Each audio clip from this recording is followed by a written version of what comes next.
Assalamualaikum warahmatullahi wabarakatuh. Alhamdulillah, alhamdulillahi rabbil alamin, ilahil ma'bud, wassalatu wassalamu ala sirri ainil wujud, wa asli kulli mawjud, Sayyidina wa habibina wa syafi'ina wa maulana Muhammadinil Mahmud, wa ala alihi wa sahbihi adada kulli syaki wa mas'ud. Amma ba'd. Hadratal muhtaramin wal mukarramin, para kaum muslimin, muslimat yang senantiasa dirahmati dan diberkahi Allah Subhanahu wa taala. Alhamdulillah, summa alhamdulillah.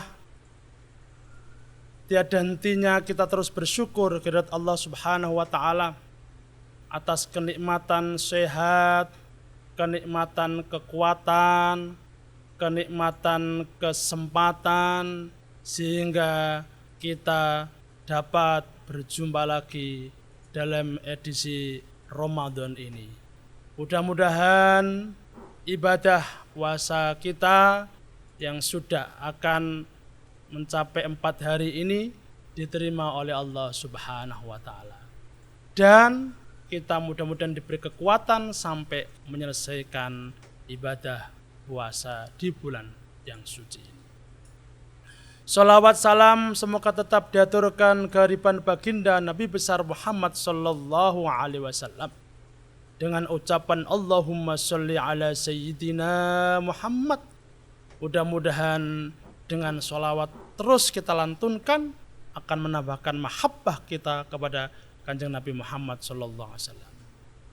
Kaum muslimin, muslimat rahimakumullah, dalam kesempatan kali ini kami akan membahas tentang keteguhan iman atau meningkatkan keimanan di tengah godaan duniawi ini. Sebelum kita mencapai tentang iman itu, kita membahas pertama adalah Islam. Perlu kita ketahui bahwa Islam ini adalah agama yang dianugerahkan kepada hamba-hamba yang dicintainya. Maka kita sangat bersyukur oleh Allah dijadikan muslim atau muslimah. Ini merupakan kenikmatan yang luar biasa, yang tidak ada hitungannya, sehingga kenikmatan itu akan menjadikan kita tergiring seperti doa yang kita ucapkan, Rabbana atina fid dunya hasanah wa fil akhirati hasanah wa qina adzabannar. Tidak cuma enak dunia itu akan sirna.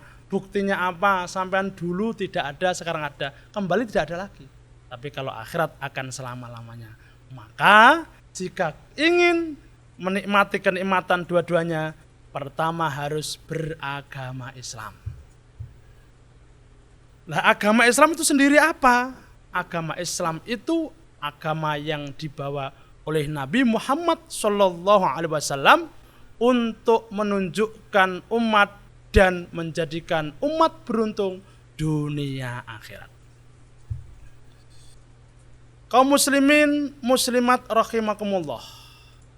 Namun di era yang penuh godaan ini, kita harus mengkokohkan Islam kita.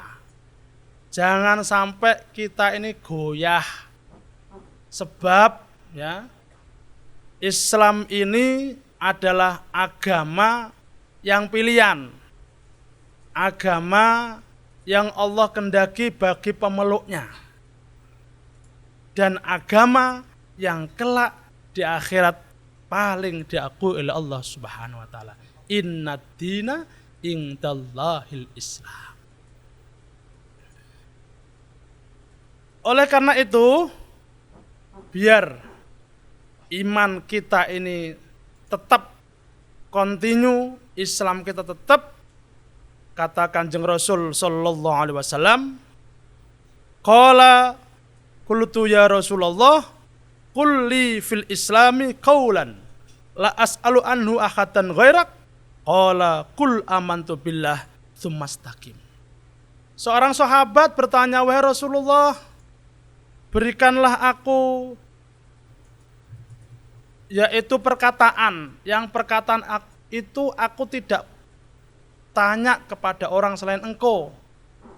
Maka Rasulullah mengatakan, katakanlah aku beriman kepada Allah, tsumastaqim, lalu istiqomah. Nah, maka jika kita ini sudah dikasih nikmat besar oleh Allah berupa Islam wal iman, kuncinya setelah itu kita istiqomah. Istiqomah itu berarti continue, jejak lurus, gak usah mencela-menceli. Ya. Jadi A ya A, B ya B, nggak boleh ya. Sekarang Islam, besok ditanya enggak. Sekarang apa itu sholat, besok enggak.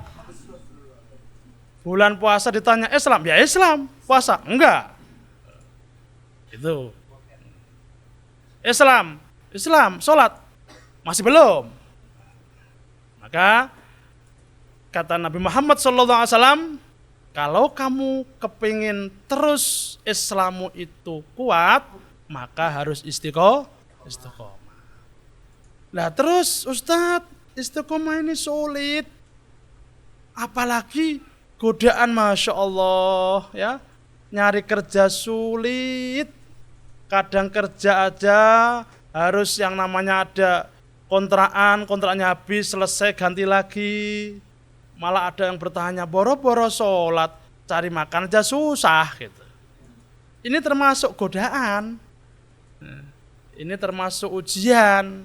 Maka 3 hal yang perlu kita lakukan di dalam godaan ini agar bisa kuat Islam kita istiqomah. Yang pertama, kita harus bisa-bisanya mengatur waktu.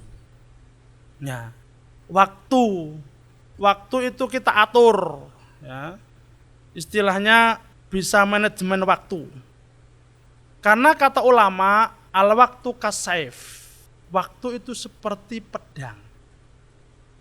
Kalau kamu itu bisa menggunakan waktumu, ya kamu nggak akan kena pedang itu.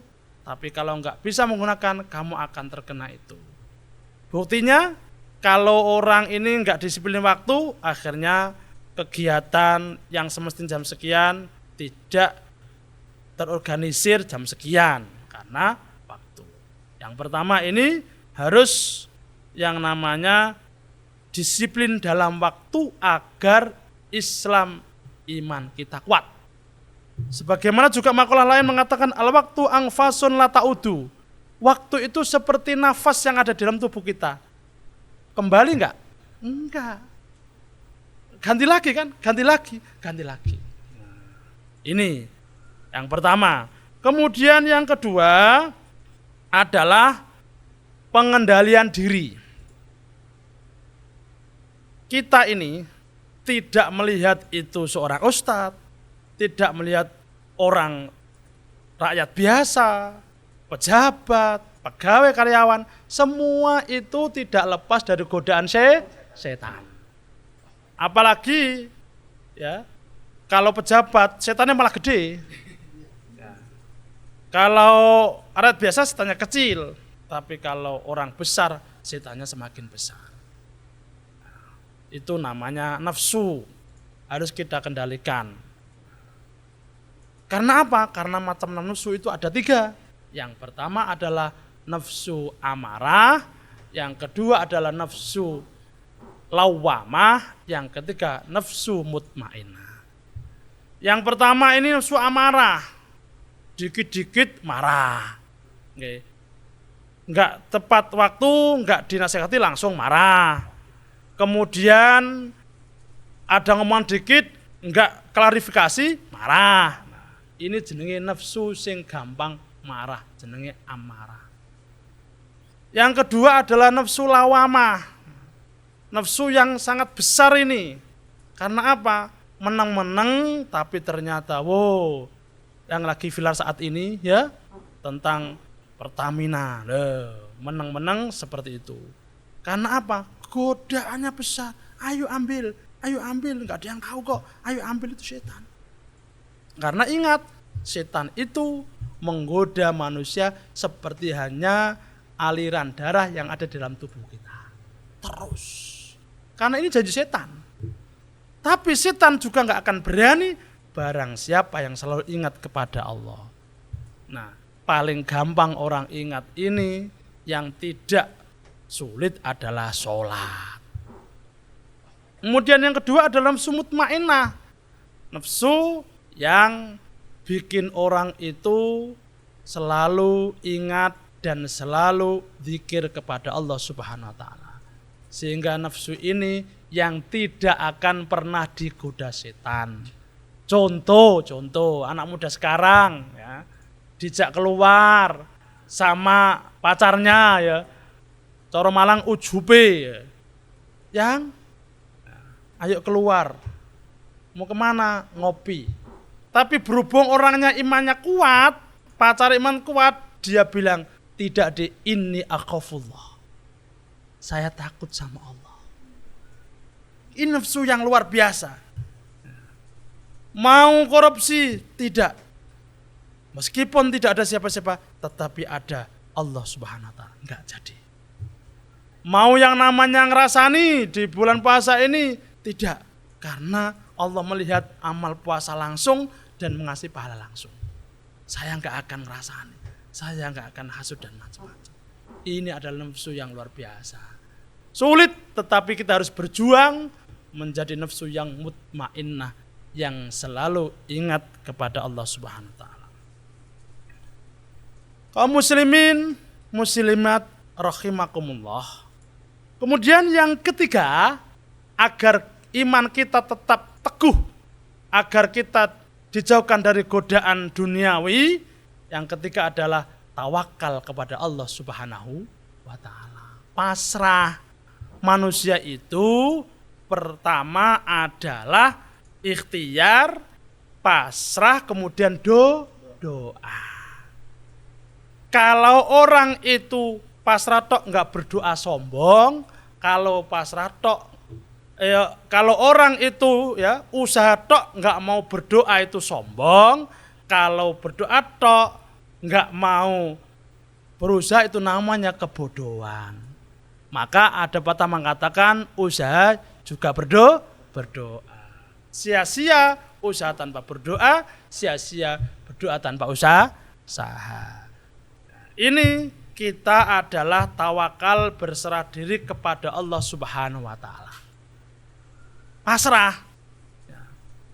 Contohnya begini, sampean kerja sudah masuk jam 7, pulang jam 4. Sampean setelah selesai jamnya itu, sampean ya Allah, kinerja saya mulai pagi tadi sampean sore ini saya serahkan pada Engkau dan saya minta ya Allah selalu sehat selalu dan istiqomah dalam bekerja sehingga Engkau berizki yang halal yang banyak gitu. Ya halal ya akeh ya. Soalnya nak sampean halal gak akeh rada ngrundel. Gitu ya. Istilahnya profesional ya ikhlas gitu ya. Profesional dalam kerja, ikhlas dalam kinerja gitu. Maka Allah mengatakan, wa may yatawakkal 'alallah fahuwa hasbuh. Barang siapa yang bertawakal kepada Allah, beliau akan mencukupinya. Berarti apa? Gak oleh kerja tok. Ya kudu eling sama yang memberi rezeki. Persepsi orang banyak yang salah, takut sama pekerjaan jalannya rezeki, tidak takut kepada yang memberi rezeki, yang memberi kerjaan yaitu Allah Subhanahu wa taala. Oleh karena itu, 3 hal ini insya Allah kalau kita lakukan, yang pertama adalah memanajemen waktu, yang kedua adalah pengendalian diri, yang ketiga adalah pasrah tawakal pada Allah, insya Allah akan bebas dari godaan-godaan itu. Sehingga iman kita akan terus yazidu bertambah sampai mengantarkan kita kelak tetap sudah waktunya diambil Allah menjadi hamba yang muslim, mukmin. Islam juga iman, karena belum tentu Islam itu beriman, tapi kalau iman pasti berarti Islam. Ya gitu ya. Jadi kalau Islam belum tentu iman, tapi kalau sudah iman pasti Islam. Karena kalau Islam itu kuncinya syahadat tok, sholat juga gurung, zakat, puasa. Tapi kalau iman atau mukmin itu semua dilakukan rukun Islam yang ada 5. Mudah-mudahan kita selalu dijaga oleh Allah iman Islam kita, dan mudah-mudahan selalu istiqomah sehingga iman Islam ini terus berada dalam lubuk hati sanubari kita yang paling dalam, sehingga kelak kita sudah saatnya diambil Allah, diambil dalam keadaan Islam wal iman dan husnul khotimah. Amin, amin ya rabbal alamin. Demikian sedikit ini kami bisa sampaikan. Apabila ada kelebihan itu datangnya dari Allah, apabila ada kekurangan dari kami pribadi sendiri, ihdinas siratal mustaqim walafu minkum. Wassalamualaikum warahmatullahi wabarakatuh.